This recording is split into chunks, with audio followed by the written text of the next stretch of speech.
Então, pessoal, vamos continuar o curso agora na parte B, né? Essa parte do curso que vai falar sobre supercapacitores simétricos, assimétricos, né?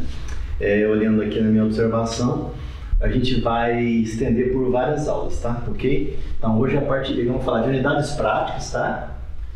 Intensivas ou específicas, tá? De capacitância e dispositivos simétricos. Nós vamos ver alguns detalhes sobre isso, tá? Essa parte aqui é uma que causa muito erro em aluno iniciante. É a hora que vai fazer calculação das figuras de mérito, né? Tratar usar, então vou explicar aqui. Além de aluno iniciante, já vi isso muito errado em artigo, tá? Então, vamos prestar a primeira coisa, então.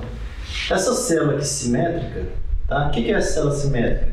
É uma célula que eu tenho carvão ativado de um lado, carvão ativado de outro, na mesma quantidade de massa e prensado da mesma forma. Não pode prensar diferente, senão você bloqueia sítios acessíveis pelo eletrodo material. Tá? Você não pode pegar um carvão aqui que você aplicou, sei lá, 100 bar por centímetro quadrado, pegar um outro aqui que você aplicou, sei lá, 100 newton por centímetro quadrado, outro 500 newton. Não pode, tem que ser carvão da mesma safra, prensados juntos, tá? Ok? Que já montou um Coicel, sabe? Então, isso aqui vai ser a mimetização, representação da Coicel a 2032, que é a mais utilizada, né? Okay. Então, vamos ver algumas questões de unidade. Unidade de capacitância estrela, que eu estou chamando aqui. O que é capacitância estrela? É a unidade fundamental da física, é Coulomb por volt. Isso chama Farad. Se você escreve, como eu já adiantei numa das primeiras aulas, você escreve por escrito, é minúsculo, representa para a letra maiúscula, né? E a unidade de tensão, voltagem, U igual a RVzinho, então a unidade de tensão é ohm vezes ampere, isso se chama de volt, certo? E a corrente é Coulomb por segundo, né? Ampere. Então a gente pode escrever Farad de outra forma na eletroquímica, que é equivalente, obviamente, né? Que, vou fazer essa multiplicação aqui, né? Esse termo todo elevado a menos 1, isso tudo aqui vai dar, de acordo com essa analogia aqui, ohm é menos 1 vezes segundo. Ou seja, segundo por ohm é Farad também. Ok? Isso causa confusão grande nos alunos, tá? Ok? Bom, aí agora a confusão maior vem aqui. Ó. A gente tá, como falando no preâmbulo e nas aulas de impedância, tem o fenômeno de dispersão da frequência, então a interface eletroquímica ela não responde como um capacitor ideal. Então, a gente tem o elemento de fase constante, ela representa a reatância capacitiva, né? Com a dispersão. O que é isso? Nós temos o expoente aqui, que é um fator de ajuste experimental, que vai representar esse desvio da idealidade, né? Se ele for 1, nós temos que a interface eletroquímica se comportaria como um caso ideal. Isso acontece muito no caso do bateador de mercúrio, se não tiver o tal do efeito de blindagem, esse de shield do capilar, e se tiver em solução de fluoreto de sódio, tá ok? Saindo disso aí, a gente tem um grau de dispersão maior ou menor da frequência. Então, isolando o y0 aqui nessa equação, nós temos que, qual vai ser a unidade então, do y0? Vai ser 1 sobre ohm, S, segundo elevado a menos 1 elevado a n, então nós vamos ter ohm, isso vai para o numerador, né, menos 1, S elevado a n, né? Que é igual, com essa analogia que a gente fez, a Farad vezes segundo n a menos 1. Aqui que está a grande confusão dos alunos. Ohm a menos 1 vezes S elevado a n é a mesma coisa que Farad vezes S elevado a n menos 1, tá? Ok? Isso é igual a isso, mas esses dois não é a unidade original de Farad, porque o S está elevado a um valor, um fractal que a gente fala, um valor expoente, um expoente não inteiro, né?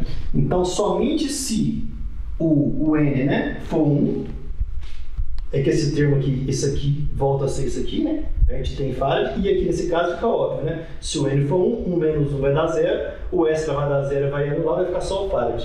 Então, essa questão aqui da identidade aqui causa maior dificuldade para os alunos, tá? Depois nós vamos ver a equação de Bruggs-Leiters, que a gente consegue, para uns sistemas mais simples, extrair o valor da capacitância real do Farad a partir dos valores fractais aqui, ou valores, né, não inteiros desse expoente experimental aqui. A gente vai ver isso depois, tá? Ok? Bom, e o conceito, então, em eletroquímica, trabalha com a distribuição de carga areal, que é por área do eletrodo, e volumétrica, que é quando o material é muito poroso, por massa do eletrodo, né? Ok? Como os ADLCs, né? Ou seja, os armazenadores de energia do tipo supercapacitor, baseado em carvão ativado, tem a porosidade muito grande, então a gente vai falar nos casos 3D também, ok? Bom, a capacitância estrela, então essa capacitância que tem a unidade intensiva, né? Para não depender do tamanho do dispositivo, ela vai ser, por exemplo, a capacitância mensurada de por centímetro quadrado, seria a real, a capacitância por centímetro cúbico, a volumétrica, e a capacitância distribuída por grama, ou seja, a gravimétrica, né? Ok? As unidades do Y0, então, ou seja, do expoente da variável do elemento de fase constante, ficaria então farad, S é menos 1, aí entra centímetro quadrado, aqui entra por centímetro cúbico e aqui por grama. Então, capacitância verdadeira, ou esse valor aproximado, que é em termos de Y0, né? Ok? Vai se normalizar pelo parâmetro, tá? Então, ou seja, areal, volumétrico ou gravimétrico. E com a corrente? Vamos ver como é que vai acontecer com a corrente, então, que vai resultar na questão da impedância em si, que o aluno desse caso de confusão. A corrente, densidade de corrente areal é ampere por centímetro quadrado. Em 3D vai ser ampere por centímetro cúbico. E no 3D gravimétrico vai ser ampere por grama. Então, se a gente coloca daí S é branco e Z é delta U sobre delta I, que é a amplitude das ondas, né? Essa amplitude vai ter unidade de volt, essa de ampere. Substituindo aqui, né? A gente vai ter então que a unidade de Z, 2D, vai ser o que? Volt por ampere por centímetro quadrado. Então, olha que volt por ampere é ohm, então a gente tem que no caso da impedância, você não normaliza, você multiplica. Então é ohm vezes centímetro quadrado. Esse é um dos grandes erros que você testa a temperatura. Eu vejo muito artigo que está aqui, barra ou centímetro a menos 2. Não. A capacitância é normalizada, as resistências é multiplicando, ok? No caso 3D, então, esse é ohm vezes centímetro cúbico. No caso 3D gravimétrico, ohm vezes grama. Então é assim, capacitância normaliza, impedância multiplica, certo? Ok? Então, pessoal, vamos falar então de assimetria em LCs, tá? E a perda de eficiência coluna. Primeiro, vamos imaginar o seguinte, um experimento simples. Você colocou 5 mg de carvão ativado como cátodo, 5 mg de carvão ativado como anodo, prensou com céu, embebedado com o eletródo, o separador, por exemplo, sulfato de sódio, 1 molar, e coloca o multímetro. O potencial, essa célula é verdadeiramente simétrica, esse potencial daí com 0,00 volt, ou seja, quer dizer medir um zero com pelo menos 2 casas decimais de precisão. Montou a célula, deu 0,15, 0,12 volts, por exemplo, no caso que eu já vi, tem alguma coisa. É carvão, mas você está de lotes diferentes. O que eu quero dizer? Você tem graus de oxidação diferentes. Somos os óxidos de carbono, então, na superfície do carvão, que a gente vê tanto em estudo de ramo, XPS. Significa o seguinte, você tem um carvão que tem mais estado de oxidação maior que o outro, então um eletrodo, embora seja tudo carvão ativado, tem tendência de jogar carga para o outro. Essa tendência de jogar carga é como se fosse uma microbateria. Então o que acontece? Ele tem a força eletromotriz, uma microforça eletromotriz, ou mili, né? Dependendo, a casa decimal está aqui, tá em milivolts. Então, essa seria a simetria perfeita. Montou um dispositivo com o mesmo material, mesma química dos dois lados, e você coloca lá o potencial praticamente zero, 2 casas decimais, tá? Vamos imaginar um cenário agora que você queira acompanhar. Eu vou falar isso porque depois vai ficar bem claro. A hora que eu estiver fazendo uma carga e descarga numa célula, eu quero saber simultaneamente o que acontece no cátodo e no anodo. Para você saber isso, você tem que ter o que chama de bipotenciostato, que é um sistema que você vai ter 2 eletrodos de referência, você vai monitorar o que acontece no cátodo e no anodo em tempo real, tá? Enquanto um recebe carga, o outro doa, esse recebe, né? E aí você vai ter os fotogramas deles, tá? Como o potenciostato consegue isso. Vou fazer isso para a gente chegar num consenso aqui sobre algumas coisas. Então vamos chamar o eletrodo de trabalho working, eletrodo que tem carvão ativado 1, o outro contra o eletrodo, tá? De carvão ativado de 2, né? Então tem um outro de referência E1 e E2, mas na verdade são iguais, tá? Só para falar que são 2 eletrodos de referência, mas antes de começar o experimento, eu peguei 2 calaverando saturado, coloquei um contra o outro, deu 0 volts. Então os eletrodos de referência estão beleza, né? Eletrodos de referência iguais, no multímetro eles têm que dar 0 volts. Beleza, então. Então chama bipotenciostato, sistema de 4 eletrodos, certo? Quais são as condições aqui? Vamos fazer o seguinte agora, vamos forçar uma não simetria aqui. Uma não simetria não química, não vai ter origem química, porque o material da esquerda é diferente do da direita. Mas vai ser uma simetria de área, ou seja, vai ser uma simetria geométrica. Então eu coloco, por exemplo, uma massa de carvão 1 maior que a massa de carvão 2, ou seja, por exemplo, coloco 10 mg, o outro coloco 20 mg, de modo que o eletrodo, a carga anótica do eletrodo 1, por exemplo, medido no botão seria 100 mC medido, sei lá, em 10 mV por segundo. A carga anótica do eletrodo 2, medido e isolado aqui, seria 50 mC na mesma velocidade de varredura, ou seja, um dobro da carga do outro. A janela de potencial dos dois é igual, por exemplo, 1 volt foi medido, tá? Nos estudos individuais. O eletrólico dos dois é igual, né? Sulfato de sódio. E se a massa de um maior que 2, ou uma massa escalona com área, então a área de um é área maior que 2, ok? Tudo carvão ativado. Aí eu fiz o experimento, tudo, fiz um gráfico então aqui separado e sobrepus no software, tipo Origin, Excel. Daí isso aqui, ó. Mesmo janela de potencial, por exemplo, aqui é valor arbitrário que eu coloquei, tá? Só para mostrar agora, menos 0,5 volts até 0,5 volts, por exemplo, tá? Aqui poderia ser 0 e até 1, que era uma fator janela em torno de 1 volt, tá? Ok? Eu coloquei esse valor aqui proposital, porque é potencial versus setor de referência, porque o U de célula, ou seja, o de potencial de célula, começa sempre do zero, tá? Do zero até um valor máximo, tá? Certo? Bom, aí a gente observa, por eletrodo 2, que é o que tem a menor massa, eu tenho esse automograma aqui, ó, em preto.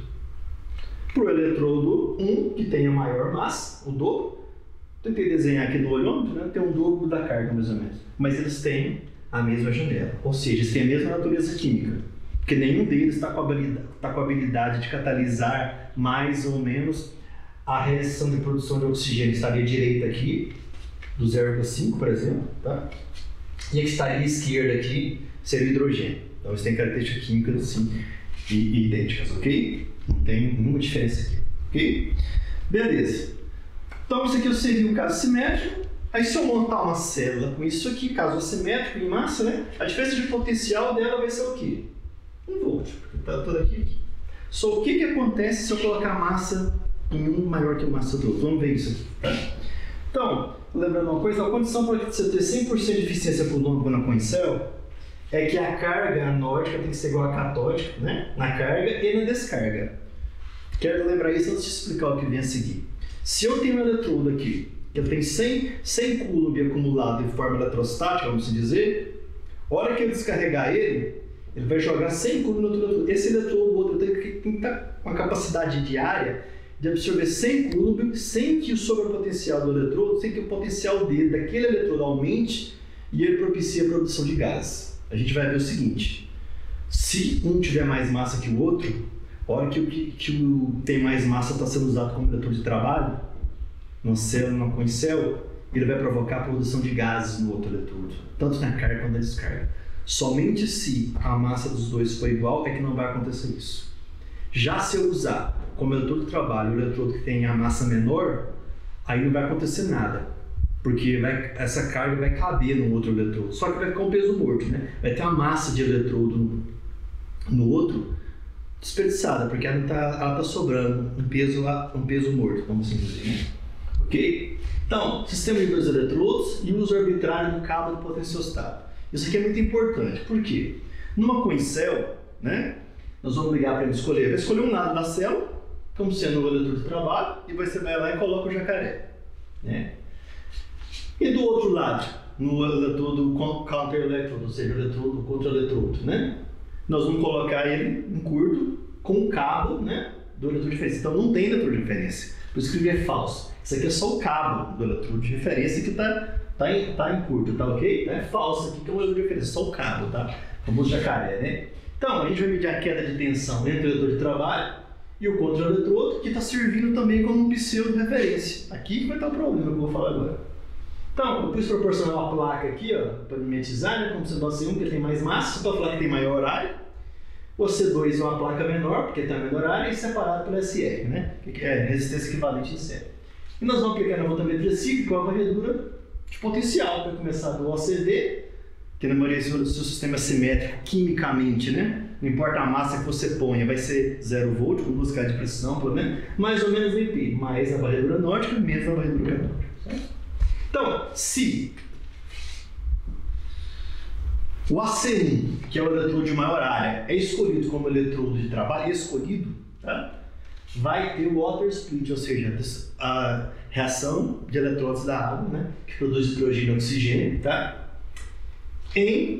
Quando se aplicar um potencial um pouquinho mais que 1 volt, tá? Menor que igual a 1 volt, tá? Mas vai ter produção de gás no eletrodo com 50% de perda de eficiência. Por que 50%? Se os dois são iguais quimicamente, eles têm a mesma janela de potencial. A gente viu aqui, ó, 1 volt, certo? Só que ele tem uma simetria de área, então essa carga não vai caber no eletrodo no menor para C2. Então ele vai receber 50 mC, que é o que o experimento mostrou aqui, caberia, que tem a ver com o botão dele, e o resto, os outros 50 mC que ele está recebendo do outro eletrodo, vai ser convertido na hora da carga. Enquanto não está carregando, ele está descarregando em hidrogênio, e a hora que ele está descarregando e carregando em oxigênio no outro, tá? Ok? Então nós vamos ter uma perda, tá? 50% de eficiência, tanto na carga quanto na descarga. Lembrando que a eletrose da água produz meio mol de oxigênio e 1 mol de hidrogênio, né? Ok? Gasoso, né? Aí para o aluno que já fez uma coisa vai falar, pô, mas eu só vejo o tal do rabicho da perda de gás aqui na direita. Aí que está a questão. É porque o que acontece? Para você ver um rabicho à esquerda aqui, você teria que fazer uma polarização negativa, que é inverter a polaridade do eletrodo, transformar o eletrodo de trabalho em eletrodo em contra-eletrodo e vice-versa. Nós publicamos um artigo só sobre isso, voltagens negativas. Então, vou falar disso depois. Então, esse rabicho aqui, se você for na janela de tensão, começando no nosso CV aqui igual a zero, sempre voltando, indo e voltando, as perdas coulombricas aparecerão só aqui, você não vai ver um rabicho aqui. Mas se você for numa tensão negativa, aí vai ver isso aqui, ó. O rabicho aqui à direita e o rabicho aqui à esquerda. Aqui hidrogênio, aqui oxigênio, aqui, por exemplo, 0 volt estaria aqui, ó. Então você está em voltagens negativas, ok? Essa que é a questão de o preço que se paga de usar o eletrodo, a mesma massa de carvão, né? A menor massa de carvão como contra-eletrodo e ao mesmo tempo como eletrodo de referência. O que acontece nele fica mascarado. Ok? Você só vai enxergar, você vai, embora a queda de tensão seja toda, você vai enxergar o que acontece no eletrodo de trabalho, porque o potenciostat trabalha assim, ele mensura, né, o potencial do eletrodo de trabalho contra um eletrodo, né, que nesse caso é um falso eletrodo de referência, né? Então a amostragem de potencial está aqui, ó. O que vai ser feito no outro só se inverter a polaridade, ok? Isso não é óbvio, tá? Nós escrevemos um artigo quase só sobre isso, porque causava muita estranheza ao pessoal do grupo, né? Ok? Então, só se a massa for igual, o sistema for quimicamente igual, é que não vai ter perda coulombica, ok?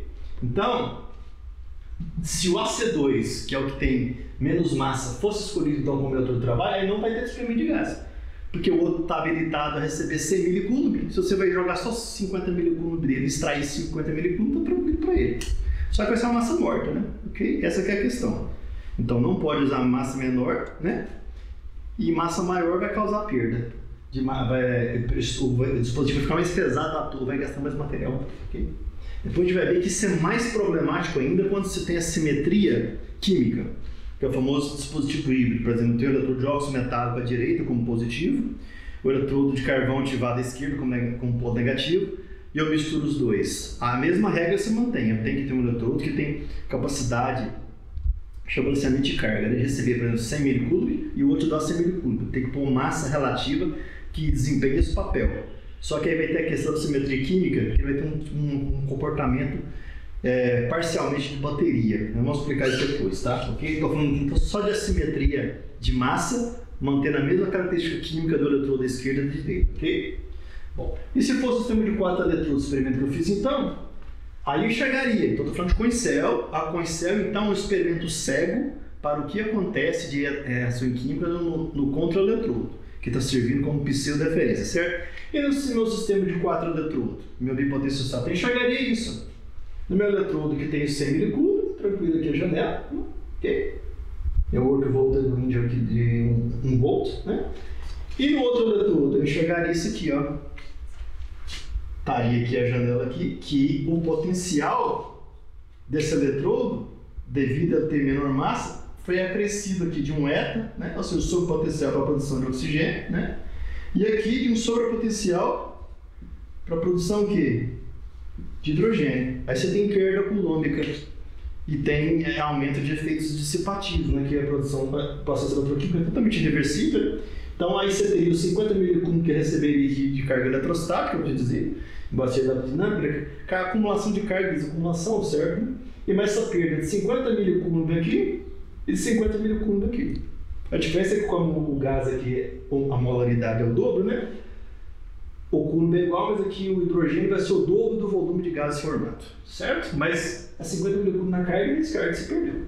Então vai ter a work volt do window aqui, que é a janela de trabalho, mais uma parte de perda. Então é isso que aconteceu no eletrodo que tem massa menor, que não foi visualizado no experimento de coin cell, onde não se tem um probe de voltagem, ou seja, um referencial de voltagem usando 2 redutores de referência. Então, por isso que é importante o balanceamento de massa, tá? Isso aqui se vê muito quando faz ciclagens faz 20, 30 mil ciclos de carga e descarga na célula e ela vai estufando. Eu já vi várias células, ela estufa até desmonta, porque o gás vai sendo criado ali dentro, até que a pressão aumenta demais. Se ela for muito bem selada, o gás escapa repentino, né? Faz a ruptura daquela anel de vedação, ela desmonta.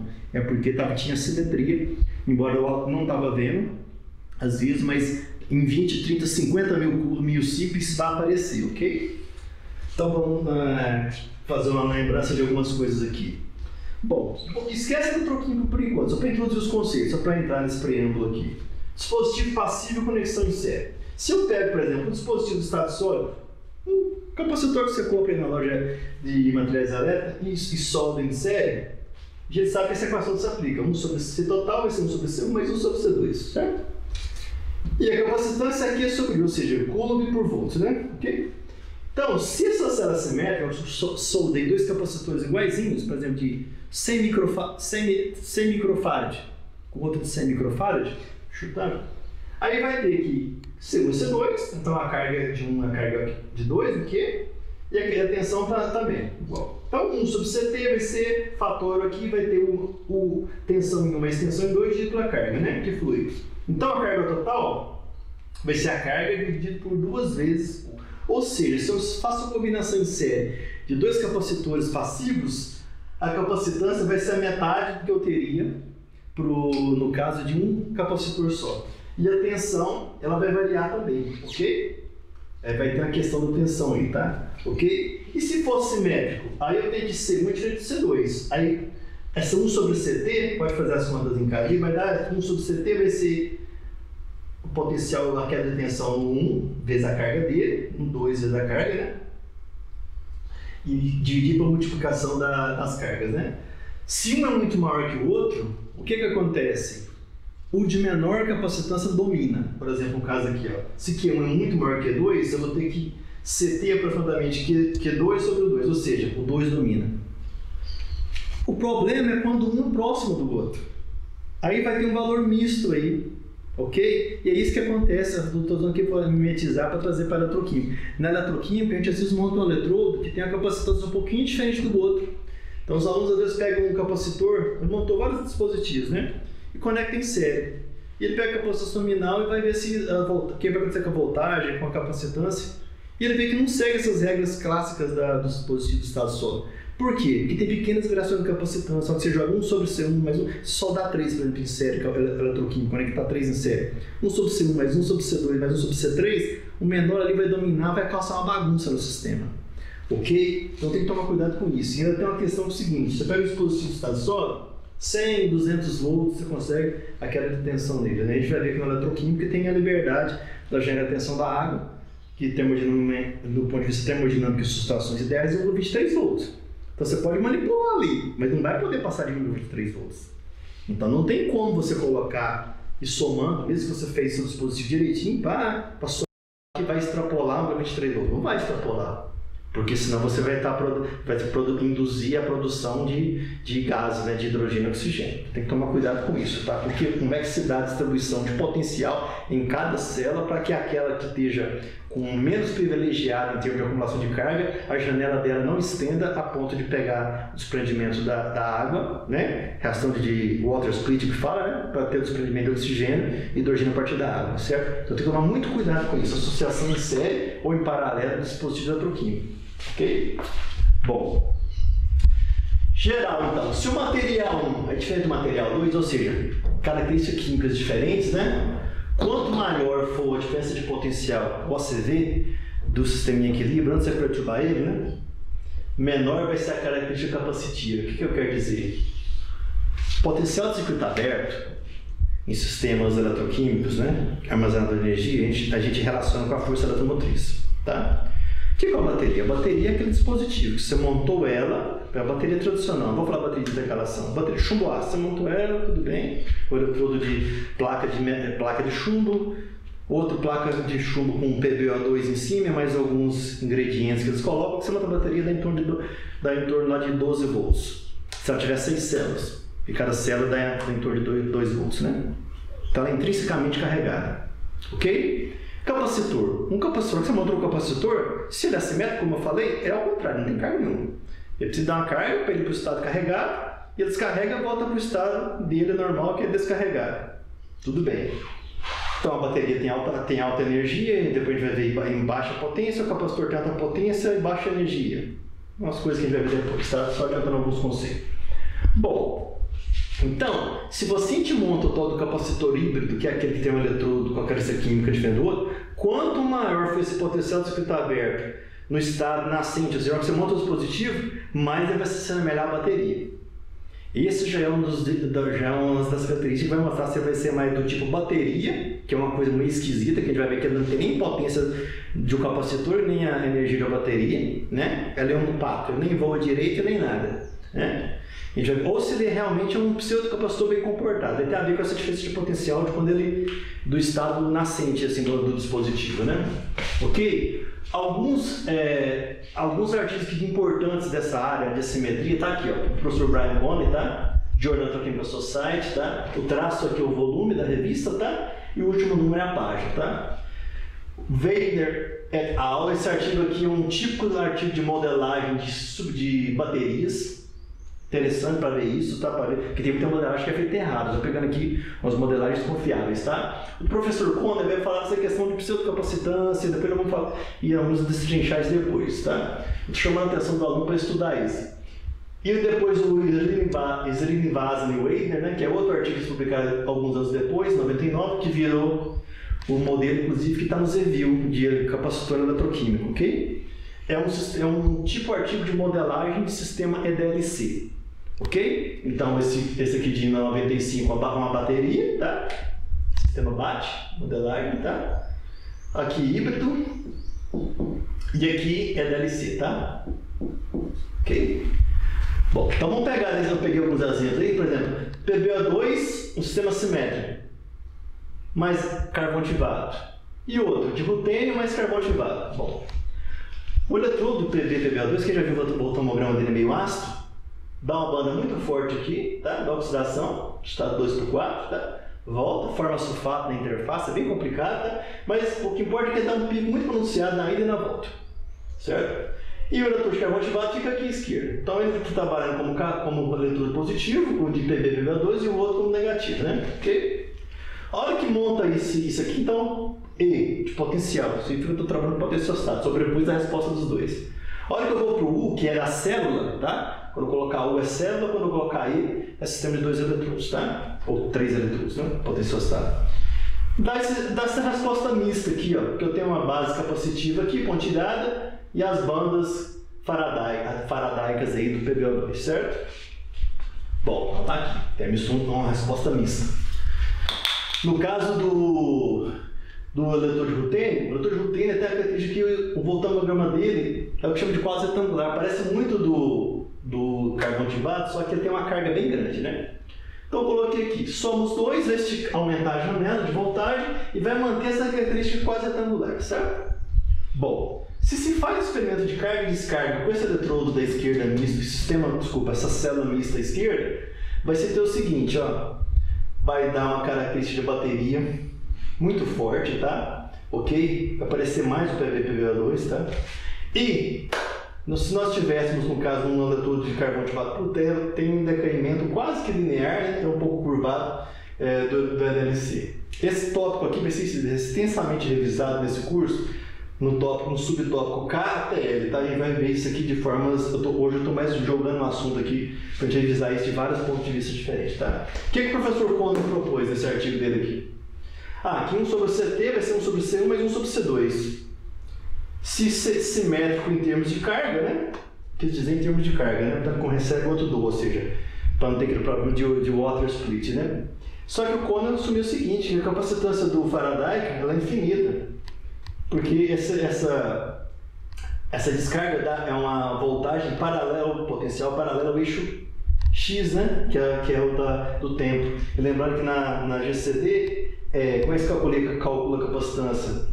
É a corrente aplicada ao experimento, a derivada do potencial com o tempo, né? Ou seja, essa inclinação aqui, se a inclinação é nula, a corrente aplicada de inclinação nula dá uma capacitância infinita. O problema aqui, nessa definição do Conan, que depois pesquisadores como o professor Michel Savian e Constantin verificaram, é que está aplicando a equação de um capacitor para estudar uma bateria, né? Isso não faz muito sentido, porque a bateria tem a ver com carga, não tem a ver com capacitância, né? A bateria, no experimento de GCD, é a carga que flui de zero até o tempo estrela, que é o tempo máximo de descarga da bateria, e pronto. A corrente, por exemplo, sei lá, 100 mA você aplicou no potencial assustado. Gastou, sei lá, 2 horas para descarregar. Você sabe a carga, é carga. A bateria trabalha com ampere-hora, né? Ampere-hora, na verdade, é unidade de Coulomb, né? Okay? Então é carga.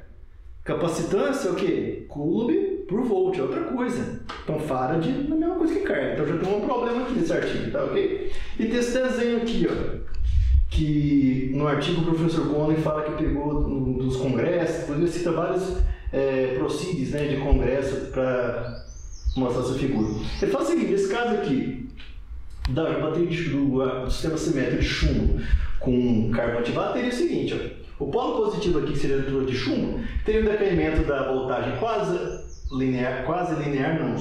paralelo ao eixo do tempo, né? Ok? Na descarga, presta atenção, aqui às vezes a aluna acha que tem invertido, mas aqui agora é cedo, tá? Então esse aqui é o positivo e esse é o negativo, então não assusta não, aqui a gente vai falar que está na descarga aqui o azul e está carregando porque o experimento é de célula aqui, tá? Nós estamos considerando coisas diferentes, tá? Então, olhando para o eletrodo positivo, a carga é o azul, tá? Tem um valor linear máximo de carga que cabe no eletrodo. E descarga é o vermelho, certo? E o que acontece no eletrodo negativo? Aí a carga é o decréscimo, né, durante o azul aqui, linear, porque ele é uma DLC, né? Responde linearmente. E a descarga é o aumento da tensão em vermelho aqui. Então, olha no final do processo, tem o seguinte, ó, a diferença entre os vermelhos aqui, a linha vermelha nesse tempo aqui, muito próximo ao final do experimento, é a tensão de descarga, ok?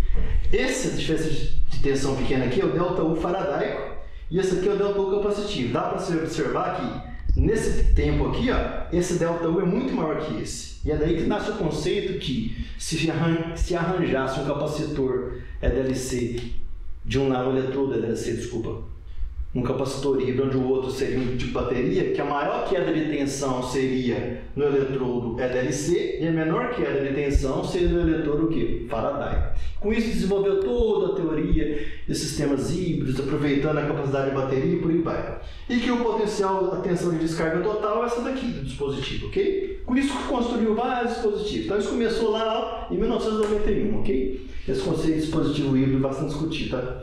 Então, só para o aluno que a gente vai ver carga e descarga sempre negativa, aqui é porque nós estamos usando a questão da polaridade, tá? Ok?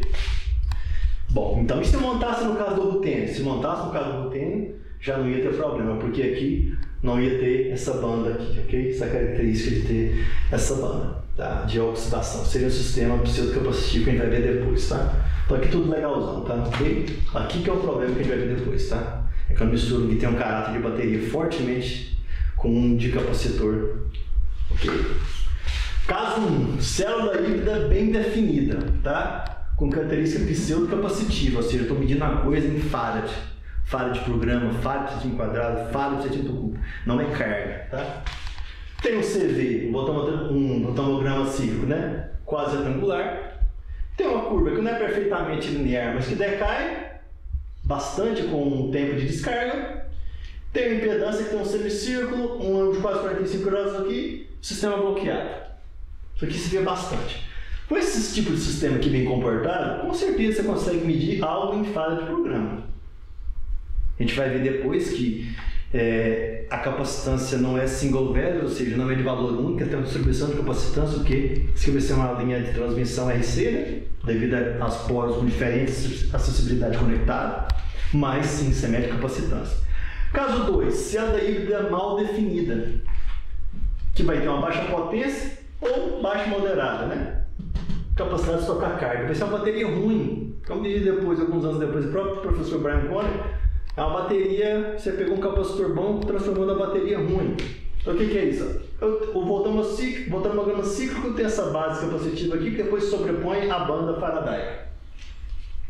Você vai ver a GCD, ou seja, a curva de galvanostática, né, de carga e descarga. Pega a descarga, por exemplo, aí o decréscimo já não é acentuado linear. Tem um quase patamar aqui. Aí já não se aplica mais o conceito de capacitância. O que você vai te interessar é a corrente que fluiu, esse tempo de descarga aqui e calcular algo em ampere-hora por grama, ampere-hora por centímetro quadrado, por centímetro cúbico, por aí vai, né? Mas é de forma gravimétrica. E a impedância vai dar algo tipo assim, não vai ter o caráter bloqueado. Por quê? Isso aqui é difusão linear semi-infinita, como a gente já viu na aula de impedância, enquanto que aqui é difusão linear finita, que é a característica de capacitor, sistema bloqueado. Lembrando que uma exceção são as baterias de intercalação, que a bateria de intercalação, como os sítios são imóveis, né? Ou você tem exaurimento, que chama saturação de carga, né? Mesmo passando a bateria, nas frequências tendendo a zero, algumas baterias se comportam de forma de capacitiva, tá? Mas é a capacitância de intercalação, é outra história. Estou falando de bateria tradicional aqui, tá? Então, daqui difusão linear infinita é a bateria. Então, não tem como falar que isso aqui, disso aqui eu tiro a capacitância. E aqui que está o erro da temperatura, tá? Eu vou falar assim, eu vou te apontar aí e vou mostrar aqui ainda bem que fala que está errado, tá? Ok? Bom, então isso aqui não dá para falar que isso aqui é um pseudocapacitor híbrido, nada disso. Isso aqui é uma bateria mal resolvida, tá? Ok? Bom, então simetria de dispositivo híbrido, tá? E algumas dificuldades com ele de interpretação. Primeiro, chamar a atenção de um artigo mais recente em que o autor tenta justificar esse uso de materiais híbridos, tá? Que é do Duval et al, tá? Tá na revista Small, tá? A revista não costuma mostrar volume, né? Então tem um ano e o número da página, tá? 2002-86, tá? Ele vai falar que a questão de nanomateriais, nanotecnologia, para materiais que antigamente davam resposta típica de uma bateria, você às vezes consegue, né? Em vários casos consegue, ter uma difusão rápida de íons na estrutura do material nanoporoso. Ou seja, nanoestequiométrico, e aí, nanômetro, desculpa. E aí tem um transporte de massa acentuado e ele deixa de ser uma bateria e se comporta como um capacitor. Bom, vamos ver isso, né? Primeiro vamos revisar alguns detalhes aqui, ó. Eu tenho essa resposta clássica aqui. Uma base capacitiva, uma banda faradaica. Então, essa base capacitiva, ela pode ser estudada em coisas de uma quantidade que eu chamo de capacitância, medida em farads. E essa parte aqui, em vermelho, um 6 em ampere-hora, ou seja, carga. Se eu polarizar e estudar o botão-holograma ciclando só aqui, perfeito, isso aqui vai dar uma DLC. Se eu aplicar a impedância, experimente impedância aqui, tranquilo, vai dar uma DLC. Vai ser capacitivo. Se eu faço a GCD só nesse intervalo aqui, entre o 0 e o estrela, também vai dar um capacitor perfeito. Se eu jogar e estender para essa área aqui, vai dar tudo ao contrário. Vai dar só bateria. Ok? Aí entra a questão do tratamento usando essa equação aqui, ó. A corrente de pico é uma constante, a velocidade varredura é elevada a n. Aí os autores falam o seguinte: se o n for igual a 1, esse K é uma capacitância, escalando linearmente com a voltagem, desculpa, a velocidade varredura. Se esse n é igual a meio, eu tenho um difusional, coloco-se a equação de Reynolds-Sevig, mas só que na verdade é o seguinte, aqui eu já estou colocando minhas críticas, tá? Se a n é igual a meio, pode ser tanto o Reynolds-Sevig como a equação de Delahaye. É um sistema totalmente irreversível. Porque de acordo com os critérios da voltametria cíclica, que é esse aqui, a corrente de pico varia com a raiz da quadrada da varredura, eu posso ter a linearidade, ou seja, escalonamento linear, se for reversível, ou se for totalmente irreversível. Os dois casos. Então a equação muda todinha aqui, ó. E o pessoal, na maioria dos casos, não considera isso. E se eu tiver esse caso intermediário aqui, que a maioria dos sistemas eletroquímicos não são nem totalmente reversíveis e nem totalmente irreversíveis, são quase reversíveis. Aí eu tenho o seguinte, nesse domínio aqui, não tem relação linear entre a corrente de pico e a velocidade de varredura. Não dá linearidade, certo? Vai dar um valor variável para cada sistema, não dá linear, tá? Ok? Então, o famoso caso que Patrice Simon et al. Falam, tem muitas citações desse valor do N maior que meio, menor que 1, que eles falam que é a contribuição capacitiva e bateria misturada, que eles tentam fazer o desacoplamento. Na verdade, o professor Savena mostrou com a balela. E aqui eu vou tentar mostrar de um jeito muito mais simples. Ó. O valor entre 1 e 2 como a maioria dos casos estão no quase reversível, pode ser tanto, tem várias explicações para isso, pode ser tanto o caso quase reversível, que é a maioria dos sistemas eletroquímicos, tá? Quanto o caso mais reversível misturado ao transporte anômalo fractal. Porque transporte de massa em meio poroso não segue à risca as equações tradicionais da eletroquímica, que foram deduzidas para sistema de difusão planar perfeita, certo? Ou difusão esférica. Sistema tortuoso, que é material no estado sólido, os canais de intercalação ou de difusão, dependendo do tipo de sistema, tem um grau de anomalia. Tá? Basta ver os trabalhos do Juan Bisquet e de outras pessoas que estudaram anomalia. Nosso grupo mesmo estudou anomalia de transporte em sistemas do tipo capacitor. Então, tem várias coisas que explicam esse valor desse expoente aqui ser maior que meio e menor que 1. Então, nessa coisa de bateria ou de capacitor, não, tá? Isso aqui, depois nós vamos entrar a fundo nisso, citando os trabalhos do professor Saviano, tá? Por isso que eu pus, nós vamos ver, continuar isso nas aulas sequência. Por enquanto, só vou adiantar o seguinte, que isso aqui é um uso abusivo das equações da voltametria, tá? Dei um exemplo aqui, que eles estudaram muito o caso do NM2O5, na intercalação de lítio em meio aprótico, em soluções orgânicas, em eletrodo orgânico, desculpa, e, ultimamente, o Mexine, né? Que são aqueles materiais bidimensionais também. Tá dando uma treta danada. Vou até citar um artigo entre o professor Saviano e o Constantin, seu parceiro, fizeram uma discussão muito grande com o Patrice Simon na própria revista. O Patrice Simon é editor, é um dos editores, que é Energy Storage Material, ok? Essa discussão só acabou porque o professor Saviano, em 2021, infelizmente faleceu, certo? Então, já jogo aqui logo uma análise crítica, que é minha, tá? Não é do professor Saviano, vou apresentar depois nas próximas aulas. Se isso aqui, para sustentar essa equação, para falar qual que é a natureza física do expoente, eu já falei nas aulas de técnica de tratamento que uma técnica só é pobre quando o sistema é mal comportado. Tá? Se eu estiver falando na reação de esfera externa, interna, um eletrodo perfeitamente plano, de HOPG, polido, platino, tudo bem. Estou falando de transporte no estado sólido, material altamente não estequiométrico, por aí vai. Então, desvios aqui vão ocorrer. Então, para você garantir que isso aqui não é uma factabilidade, assim, seria uma mudança do transporte de massa para capacitância, você teria que acoplar outra técnica. Por exemplo, para quem já viu as aulas de técnicas eletroquímicas, ou pelo menos o preâmbulo das técnicas eletroquímicas, se aqui eu tenho o meio na equação da voltametria, que vai implicar em difusão linear semi-infinita, ele vai ter que ser casado, né? Casado, tá? Compus aqui apoiado, tem que ser casado com a dependência 1 sobre a raiz do tempo da equação de Cottrell no experimento de cronoamperometria, e tem que ser casado com a raiz do potencial na equação do Smutek-Sand da cronopotenciometria de não repetição, que aqui de repetição a gente chama de GCD. Então você precisa desses três, tem que ter uma convergência mínima entre essas três técnicas, ok? Para ver se isso realmente é um processo paradóico. Caso contrário, é mera especulação. É por isso que esse curso tem uma ampla revisão das técnicas eletroquímicas. Só que chega nessa parte crítica aqui, o aluno que não é da área de eletroquímica, não tem formação eletroquímica, ele volta lá, assiste as aulas, vê o vazamento teórico e vem aqui e vê se a gente está exagerando no PIS, né? Então lembra disso, tá? Porque isso aqui não está sendo considerado, esse pessoal está fazendo isso, tá? Infelizmente esses artigos, esse pessoal que tem mais de 2, 3 mil citações, e essa ideia aqui está sendo propagada. Bom, só para quem vou falar algumas coisas importantes aqui, são dois grandes vícios que tem na eletroquímica dos armazenadores de energia. Esse livro aqui do professor Brian Cohen, que é excelente para eletrocatálise, estudos da camada elétrica, ele tem, nessa época, o professor Brian Cohen é um dos pioneiros dos estudos eletroquímicos, em várias áreas, né?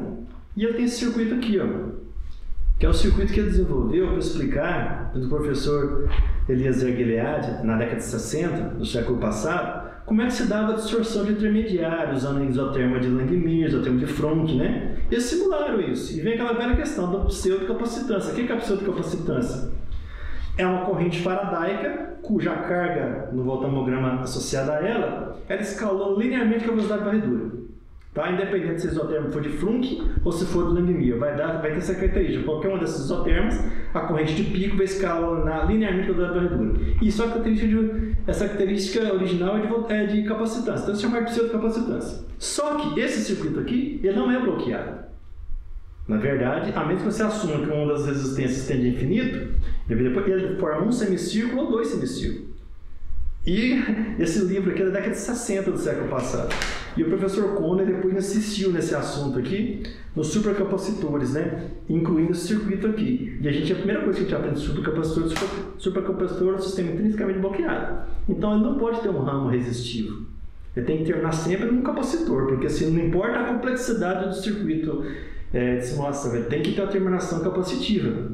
Ou um finite space warp, entendeu? Que é intrinsecamente bloqueado, como eu vi nas aulas passadas. Então essa forçação de barra, que infelizmente o professor Conner, que é um dos maiores ícones da eletroquímica, fez, né? Que alguns autores mais modernos mostraram que é um grande erro, né? Um dos autores que mostraram isso é o autor desse livro aqui, o professor Michel Saviano.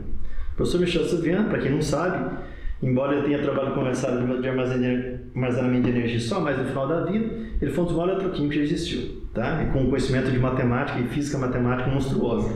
Nesse livro dele aqui, para você ter noção, da página 348 até a página 478, ela pensa matemática no livro dele, para poder entender a matemática da voltametria. Então, quando ele fez as críticas dele sobre o trabalho de Dunn et al., o professor Sabian sabe muito bem o que ele está fazendo, tá? Eu vou citar depois os artigos dele direitinho até a página onde ele está fazendo as grandes críticas que, infelizmente, não continuaram porque ele morreu. Eu gosto muito de autor como o professor Sabian, que pega uma coisa que está sendo feita errada, no modismo, vai lá e mostra o erro e fala, ó, não é isso aí, não é isso assim. Infelizmente, a ciência tem muito modismo, né? As pessoas que não ajudam a construir a teoria atrapalham, às vezes, publicando modismos, tá? Porque esses modismos se propagam muito rápido. É uma coisa impressionante. Quando é errado, a coisa vai se propagar muito rápido. Então, por hoje, vamos só falar um pouquinho, então. Se eu tenho aquele sistema aqui, ó, vou continuar aqui, de U0 para U', se eu polarizar ali, eu estou falando agora para o aluno mais iniciante, tá? Que esse assunto polêmico aqui eu vou destrinchar depois de outra aula. Vamos continuar aqui para o aluno mais iniciante. Se eu polarizar nessa, quero mostrar que tudo é relativo nesse caso aqui. Se eu polarizo essa janela pequena aqui, eu teria um fotomograma, GCD linear, DLC, teria o sistema bloqueado. Não importa se é um capacitor clássico com a linha de Delevi ou se é um caso já de uma linha tipo a de Bisquet ou um finite space warp. Não importa, tá? Se for a DLC, não tem jeito de ter finite space warp, né? Porque não tem reação. Então o único jeito, isso aqui é a famosa linha de B2, que ele vai ver depois do Von Bisquet, tá? Se não fosse a DLC, isso aqui podia ser um circuito de Reynolds do sistema bloqueado, tá? Com finite space warp. Já vê isso depois. E se eu polarizo de U' até o máximo, ou seja, na região que tem pico, que tem banda? Aí que eu falei dos exemplos complementares aqui para provar essa essa especulação de Dunn, Petri e Simon, né? Você teria que ver platô na GCD e teria que ver os casos aqui, ó, os casos, né? Finitos, né? Que esse aqui é o Finite Length Warp, tá? Esse caso aqui é o Finite Space Warp e esse caso aqui é o Warp, ok? Como a gente viu nas aulas de impedância, né? Então, ou seja, tem que ter transporte de massa na jogada, tá? Desses platôs aqui. Então, se eu polarizo só aqui ou aqui, a coisa é totalmente diferente. Onde eu quero chegar para o aluno iniciante? Quando você polariza o voltamograma inteiro, aí a resposta é mista. Você está pegando carga tanto dessa região aqui, quanto dessa região aqui. Então, qual é o único critério? Você vai ter que aplicar uma mistura de técnicas e ver se essa média das respostas aqui desse voltamograma complicado aqui dá alguma coisa que é mais capacitivo ou mais faradaico, mais as três técnicas ou quatro, você vai ter que apontar para o mesmo lado e não em apenas uma equação altamente especulativa. Por que ela é altamente especulativa? Embora eu vou falar depois, né? Eu já vou adiantar para o aluno agora que quiser pegar um eletroquímico tipo do Bard, Faulkner, White, olhar. Nessa equação aqui, quando ela é para processo faradaico, o K aqui, ele esconde a famosa função corrente, que está em todas as equações da voltametria cíclica, que é aquela função que não tem solução analítica, que ela sai da equação Volterra de segunda espécie, que chama função de Abel de segunda espécie, certo? Que a gente viu nas aulas de voltametria cíclica. Então, para cada valor aqui, essa constante tem um valor diferente, tem extrapolação diferente, ela não é um valor fixo. Ela é potencial dependente. Então, quando eu aplico essa equação aqui, que era só para o pico, em vários valores do voltamograma, para extrair a famosa contribuição capacitiva e Faraday que eles fazem, está errado. O simples fato de usar essa aplicação de equação em vários pontos do já está errado. Isso o professor Saviano demonstra com rigor matemático muito grande. Então, a hora que se aplica, então só no pico já seria problemático. A hora que se aplica em várias partes do tomograma, aí que complicou tudo. Não tem significado algum, como diz o professor Saviano. São eventos mutuamente excludentes, porque se ela funcionar aqui, ela não pode funcionar aqui. Se ela funciona aqui, ela também não funciona aqui. Então a questão é bem complicada, entendeu? Porque esse parâmetro, né, que a gente viu nas aulas de fotometria cíclica, que é aquela função que eu chamo de si, né, de φ, né? Esse parâmetro aqui é dependente do potencial e ele é uma constante pura, é um valor número puro, 0,44, 0,42, 0,38, ele vai variando em cada ponto do tomograma. E ele não tem nada a ver com o processo físico, ele tem a ver com a integração numérica. Então vai dar um erro gigantesco na hora que calcula a carga, certo? Então a gente vai ver isso, tá? Ok? Com mais segurança nas próximas aulas. Então, nesse máximo aqui, ó, nesse intervalo que pegou aqui a parte faradaica, né? Nesses exemplos que eu bolei aqui. Então a gente teria, ó, escalonou, chama de calinha aqui, com Ni. Eu posso ter modelos redox também.